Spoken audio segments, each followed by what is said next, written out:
ओम साईराम मैत्रिणींनो, घे भरारी सखी यूट्यूब चॅनलमध्ये तुमचे सहर्ष स्वागत आहे। हे आज आपण 38 छातीच्या मापाच्या प्रिन्स कट ब्लाऊजची साध्या ब्लाऊजची कटिंग पाहणार आहोत।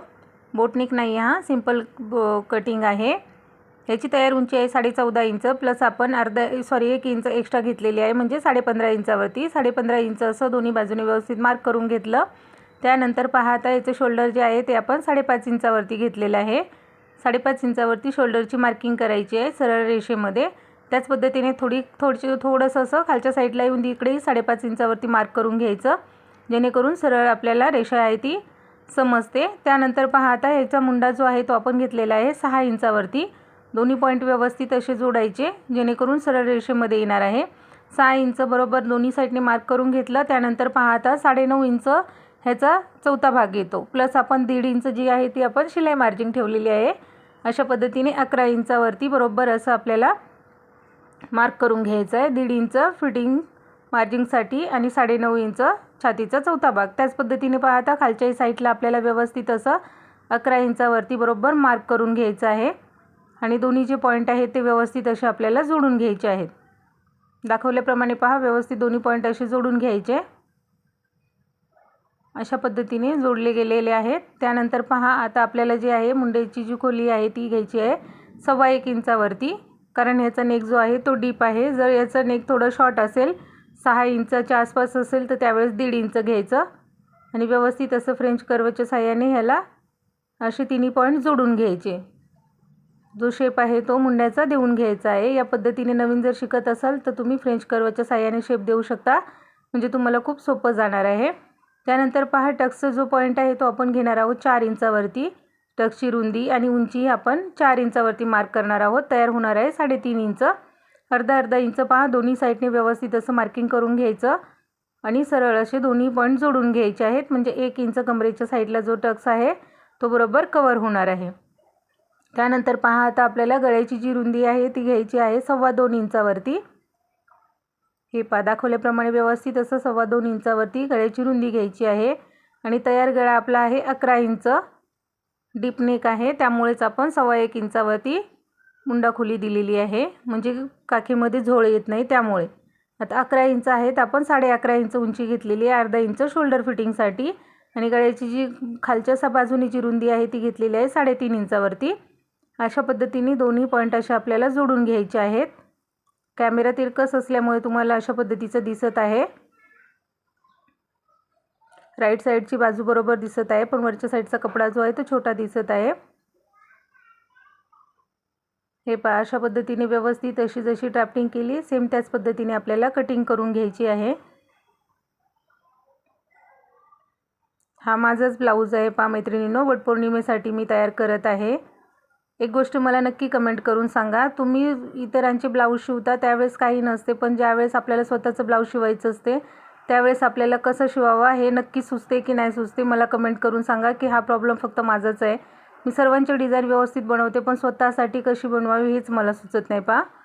हे पहा, अशा पद्धतीने इथे आपण अर्धा इंच बरोबर आयुक पट्टीसाठी मार्क करून घेत आहोत पहा। पूर्ण सरळ रेषेमध्ये असं मार्क करून घ्यायचं आहे। अर्धा इंच आयुक पट्टीसाठी एक्स्ट्रा ठेवायचं आहे। जी खुली बाजू आहे ती आपल्या बाजूने आहे आणि त्यानंतर पहा, व्यवस्थित असं वरती आपण जो बॅकचा पार्ट कट केलेला आहे तो ठेवून घेतलेला आहे आणि जसं आहे तसं सेम आपल्याला ड्रॉ करून घ्यायचा आहे। मी माझं कुठलाही ब्लाऊज शिवायचं असेल तर मी माझ्या मैत्रिणींकडनं डिझाईन मागवते। तुम्ही असं करता का नक्की मला कमेंट करून सांगा, कारण एवढे डिझाईन बनवून आहे ना, स्वतःसाठी कुठली बनवावी हेच कधी सुचत नाही। माझ्याबरोबर तर नेहमी असंच होते, तुमच्याबरोबर होते का नक्की सांगा हा। हे पहा, अशा पद्धतीने व्यवस्थित असं आपण बॅक पार्ट जसं आहे तसं ड्रॉ करून घेतला। त्यानंतर परत एक वेळ आपल्याला शोल्डर बरोबर आहे का ते मोजून घ्यायचं आहे। 5.5 इंच बरोबर आहे का मोजायचं आहे। एक्स्ट्रा आयुक पट्टी जी आहे अर्धा इंच ती सोडून द्यायची आहे।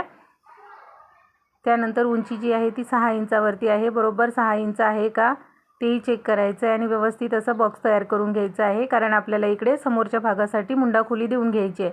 तर बॅकसाठी आपण 1.25 इंचावरती केलेलं, तर या साईडला आपल्याला इकडे घ्यायचं 1 इंचावरती मुंडा खोली, कारण ज्यावेळेस आपण फ्रंटचा पार्ट जोडतो त्यावेळेस जर एक्स्ट्रा कमी जास्त झालं तर थोडंसं आपण स्टिचिंगच्या वेळेस आहे ना ते कट करून घ्यायचं, म्हणजे फिनिशिंग बरोबर होऊन जाते। हे पहा, अशा पद्धतीने फ्रेंच कर्वच्या सहाय्याने इथे आपण असे पॉईंट्स जोडून घेतलेले आहेत.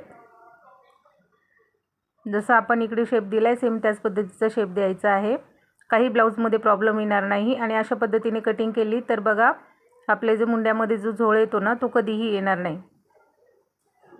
हे पहा, आता आपण गळ्याची जी रुंदी आहे ती 2.25 इंचावरती घेतलेली आहे बॅगची. त्याच पद्धतीने आपण फ्रंटची 2.25 इंचावरती घेणार आहोत. 6.5 इंच गळा समोरचा रेडी आहे, प्लस अर्धा इंच आपण शोल्डर फिटिंगसाठी घेतलं आहे, म्हणजे 7 इंचावरती घेतलेलं आहे. आता इकडे 5 पॉईंट देऊन घेतले होते आपण, ते पहिले सरळ रेषेमध्ये असे जोडून घेऊ, जेणेकरून आपली ड्राफ्टिंग कशी होते ते आपल्याला समजणार आहे, मागे पुढे होणार नाही. त्याच पद्धतीने पाहता शोल्डरपासून परत आपल्याला इकडे 7 इंचावरती मार्क करायचं आहे व्यवस्थित असं, आणि वरच्या साईडला 2.25 इंच आणि खालच्या बाजूने गळ्याची रुंदी जी आहे ते आपण 3 इंचावरती घेतलेली आहे आणि अशा पद्धतीने पॉईंट्स जोडून घेतलेले आहेत. आता ह्याचं मी फ्रंट किंवा बॅक नेक कसा घेणार आहे हे अजून काही ठरवलेलं नाही आहे, त्यामुळे फक्त जस्ट मी तुम्हाला नॉर्मल असते त्याच पद्धतीचं दाखवलेलं आहे, ड्रॉ करून ठेवलेलं आहे. फक्त हे मी कट करणार नाही आहे, नेक मागचा किंवा पुढचा कुठलाही. आता त्यानंतर पहा, आता आपल्याला याचा टक्स पॉईंट जो आहे तो 10 इंचावरती द्यायचा असतो. शोल्डर फिटिंगसाठी अर्धा इंच जाईल, म्हणजे इकडे 10.5 इंचावरती आपला हा टक्स पॉईंट आलेला आहे. आता पहा, आपल्याला उंची जी आहे ती फ्रंटची उंची जी आहे त्यामध्ये 1.5 इंच एक्स्ट्रा ॲड करायचं आहे. हे मी प्रत्येक माझ्या कटिंगमध्ये यूज करते. पहा ही मेथड मी खूप सारे नवीन शिकत होती तेव्हा खूप सारे व्हिडिओ बघितलेले आहेत, परंतु त्यामधूनही मला थोडंफार शिकायला जे भेटलं, थोडंफार मी माझ्या स्वतःच्या पद्धतीने असं करून पहा या अशा पद्धतीच्या कटिंग्स तयार केलेल्या आहेत. आता वरच्या बाजूने पहा इकडे 1 इंच आपण एक्स्ट्रा घेतलं. त्याच पद्धतीने कमरेच्या साईडला आपल्याला इथे 2 इंच एक्स्ट्रा घ्यायचं आहे. जर चेस्ट तुमची हेवी असेल तर इकडे तुम्ही 2 ऐवजी 2.5 इंचही घेऊ शकता, हे लक्षात ठेवायचं आहे. आता हे पहा इथे 9.5 इंच आपण जी उंची आलेली आहे ती घेतलेली आहे, प्लस आपल्याला त्यामध्ये 1 इंच ॲड करायचं असते. हे प्रत्येक ब्लाऊजमध्ये मी तुम्हाला सांगते कटिंगमध्ये. तुम्ही माझ्या प्रिन्सेस कट ब्लाऊजच्या कटिंग ज्याही कोणी पाहिल्या असतील त्यांना नक्की माहिती असेल, साईड फिटिंगची उंची जी असते त्यापेक्षा 1 इंच मी एक्स्ट्रा घेते. आता त्यानंतर पहा, आता ह्याचा इथे आपल्याला याचा 10वा भाग जो आहे 38चा तो किती येतो 3.8 इंच. तर बरोबर 3.8 इंच या 8 इंचावरती इथे आपल्याला असं मार्क करायचं आहे. आणि त्यानंतर पुढच्या मध्ये जो आहे तो जो टक्स आहे तो 2 इंचाचा घ्यायचा आहे. जर तुमची चेस्ट हेवी असेल तर तिकडे तुम्ही 2.5 इंच घेऊ शकता. कधी कधी असते की कमरेची साईज छोटी असते आणि चेस्टची साईज जास्त असते, त्यावेळेस रुंदी जी आहे ती 2.5 इंच घ्यायची, काही प्रॉब्लेम येत नाही. त्यानंतर पाहता 10.5 इंचाचा जो आपण कमरेच्या फिटिंगच्या बाजूला जो मार्क केला होता तिथपासून इथे 2 इंच जे आपण अंतर घेतलेलं आहे तिथपर्यंत अशी तिरकस रेषा मारून घ्यायची आहे. अशा पद्धतीची ड्राफ्टिंग झाली. पहा आता या साईडची. आता इथे पहा आपण टक्स पॉईंट 10.5 इंचावरती घेतला होता, तर खालच्या साईडला आपण 3.8 इंचावरती अंतर घेतलेलं, तर वरच्या बाजूने इथे आपल्याला 4.2 इंच एवढं अंतर घ्यायचं आणि व्यवस्थित असं पॉईंट देऊन घ्यायचं आहे. खालच्या बाजूने पहा आता सरळ रेषेमध्ये दोन्हीही पॉईंट जे आहे ते 3.5 इंच वरच्या बाजूला यायचं आहे, जे 1.5 इंच अंतर वाढवलेलं आहे तिथपासून. खूप सोपी पद्धत आहे. त्या बाजूनेही आपण 3.5 इंचावरती आलो आहे, पण तिकडे आपल्याला जेव्हा कर्व शेप देऊ आपण त्यावेळेस तो 3 इंचाचा करायचा. 3.5 इंच जे दिलेले आहेत अर्धा इंच आपण तिथे मायनस करून घ्यायचं. त्या बाजूने 3 इंच टाका आणि ह्या बाजूने 3.5 इंच. सोपी पद्धत, तुम्हाला जशी योग्य वाटेल त्या पद्धतीची. आणि व्यवस्थित सरळ रेषेत येऊन हा पॉईंट जोडून घ्यायचा आणि जिथे आपण इकडे मुंड्याचा भाग आहे तिथपासून असा व्यवस्थित असा प्रिन्स कटचा असा शेप देऊन घ्यायचा. जर असं जमत नसेल तर फ्रेंच कर्वच्या साहाय्याने तुम्ही इथे शेप देऊ शकता. पहा त्यानंतर पाहता मधला जो टक्सचा पॉईंट आहे तिथपासून हलक्या हाताने व्यवस्थित असं 3 इंचापर्यंत असं आपल्याला बरोबर जायचं आहे. अर्धा इंच फक्त जे अंतर आहे ना तिथपासून थोडंसं आपल्याला असं क्रॉस घ्यायचं आहे. अशा पद्धतीने ही आपली प्रिन्स कटची जी आहे ती ड्राफ्टिंग झालेली आहे. पहा व्यवस्थित अशी पूर्ण ड्राफ्टिंग तयार झालेली आहे. अशा पद्धतीने कटिंग एक वेळा नक्की करून पहा. जर काही प्रॉब्लेम आला तर कमेंट करून नक्की विचारा. नवीन शिकत असाल तर कॉटनच्या कपड्यावरती अस्तर भेटतात, हलके असतात, ते घ्यायचे, त्यावरती एक वेळा ट्राय करून बघायचं, शिवून बघायचा. जर व्यवस्थित वाटला तरच आपण ब्लाऊज पीसवरती त्याला ट्राय करायचं. जुने जे कपडे असतात ना त्यावरती शिकायचं. नवीन शिकणाऱ्यांसाठी खास करून माझे व्हिडिओ असतात, कारण मैत्रिणींनो मी जेव्हा स्वतः शिकलेली आहे त्यावेळेस मला पूर्णतः ब्लाऊज शिकायला आणि छोट्या मोठ्या गोष्टी यायला, डिझाईन शिकायला माझे स्वतःचे मला 2 वर्ष गेलेले आहेत. मी फक्त 1 महिना क्लास केलेला आहे आणि 2 वर्षामध्ये मी रात्रंदिवस व्हिडिओ बघून नवीन गोष्टी शिकून ट्राय करून मी स्वतः या सगळ्या पद्धतीचे ब्लाऊज कटिंग आणि स्टिचिंग स्वतः करते. एकही डिझाईन मी कधी कोणाकडे शिकलेली नाही आहे किंवा काहीच नाही आहे. प्रत्येक गोष्ट या अनुभवातूनच येते आपल्याला आणि जे स्वतः आपण शिकू शकतो ते तुम्हाला कोणीही शिकू शकत नाही. परंतु जर समोरचा व्यक्ती जर आपल्याला योग्य मार्गदर्शन करत असेल तर आपण नक्की त्याच्याकडून काहीतरी शिकण्याचा प्रयत्न करावा, हे तरी माझी मनापासून इच्छा आहे पहा. आणि जे मी शिकली आहे तेच मी तुम्हाला मनापासून शिकवते. फक्त शिकण्याची आवड असेल तर तुम्ही नक्की ट्राय करू शकता. कुठलीही गोष्ट तुम्हाला अशक्य नाही आहे पहा.